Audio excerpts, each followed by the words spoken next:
Let's return to where we began at 5 o'clock or 8 minutes past 5 tonight, and that is the government apologising for the tremendous hurt and stigma suffered by gay men who were convicted for homosexual offences. In an historic move today, Justice Minister Amy Adams, who we heard from earlier, announced a new scheme to wipe those convictions. The application process will be free and applicants won't need to appear in person.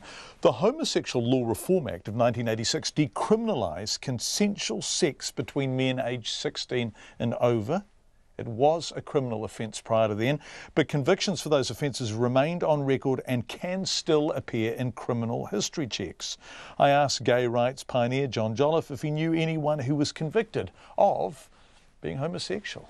I did know someone who was prosecuted and ended up in prison, but the person is no longer alive, so I couldn't and wouldn't go into details about that. But there were people who I know who were suspected by, I think it was somebody in an adjoining apartment, a couple of guys living together, thought very strongly, and I believe them, that they were actually being kept under surveillance by the police. Now, they were in the privacy of their own home doing whatever a loving couple did, and yet it was against the law, and they lived in a certain amount of apprehension, if not fear, that if they were discovered having having intercourse together, they could end up in prison. And that, I think, was one of the dreadful things about law reform that took so long, that loving people were prejudiced, looked down upon in society, and legally discriminated against. So the Homosexual Law Reform Act in 1986 decriminalised consensual sex between men aged 16 and over, right? But it didn't wipe the slate. The age limit was the real battle. It was the last part to sort of, we could be sure of, I think, and people visited George Gear in Auckland, and it was his vote that really turned that around, because there was an idea that, oh, yeah, okay, well, we can sort of make it legal, but why should it be the same as heterosexuals?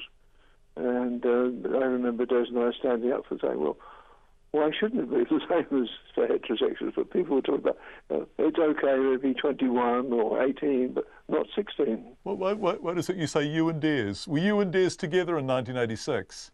We had just met, yes. And so I'm doing maths at speed, and I'm going to make a total fool of myself because maths has never been my strong point, but that's 30 years ago, right? 31 years ago. That's about right, yep. Yeah, and that's how long you've been together. So when you first got together, and forgive me because this is your private life, so I don't want to cross boundaries, but when, as two people in love with each other, you had sex, when you first got together, that was illegal? It would have been illegal, yes. And now you were the first couple in Wellington anyway to have a civil union, right? And on the 10th anniversary of that civil union, you did what? We actually got married, and it was wonderful. We enjoyed it so much, we thought we might do it again, with each other, of course. And so how much has the world changed in your lifetime as a gay man? I think it's absolutely wonderful. I mean, somebody in my position would have been well and truly closeted prior to 1986. There would have been fear of coming out at work because of discrimination. And on that particular point, I can recall a guy who was in the government department I was working for at the time, who did come out, and I know that his sexuality was a fact in making sure that he had no promotion whatsoever.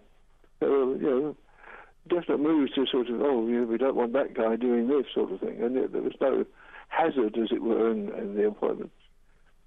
And so now you and Des are happily married, yep. And people with convictions as a result of that law that existed until 1986, lest we forget, are going to have those convictions wiped.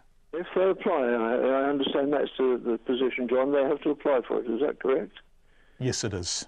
Yeah. And I think I heard that there's no charge or so there's no sort of financial barrier that would put people off. And I think it's a very very good move by Amy Adams. In fact, I think I would congratulate her on coming this far. I mean, it would be very difficult to do what I believe Britain has done, is to expunge all sort of historical convictions, because there will be offences that were offences then which are still offences now. John Jolliffe talking to us earlier.